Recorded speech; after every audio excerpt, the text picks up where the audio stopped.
एक बार गौतम बुद्ध जब वन से गुजर रहे थे, तब एक राक्षसी हाथ में तलवार लेकर प्रकट हुई और कहा, अरे बुद्ध, आज तुम्हारे प्रेम को मेरी घृणा के सामने झुकना ही पड़ेगा।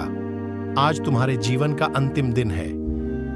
बुद्ध ने मुस्कुराते हुए उत्तर दिया, मैं घृणा, उपहास और द्वेष के आगे नतमस्तक नहीं होऊंगा। मैं निंदा, प्रशंसा अथवा उपहास किसी से भी प्रभावित नहीं होता। तुम मुझसे इतनी घृणा करती हो, पर मैं तो तुमसे भी प्रेम करता हूं। राक्षसी ने पूछा, तुम मुझसे प्रेम क्यों करते हो?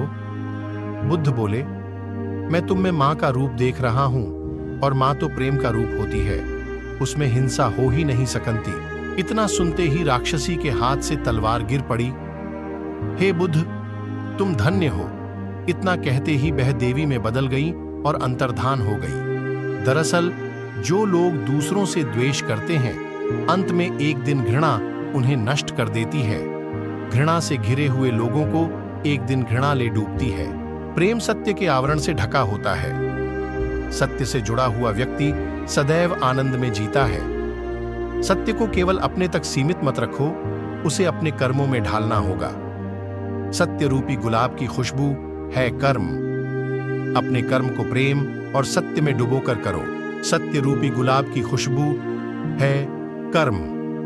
अपने कर्म को प्रेम और सत्य में डुबोकर करो। प्रेम और सत्य मनुष्य को विकास की ओर ले जाते हैं।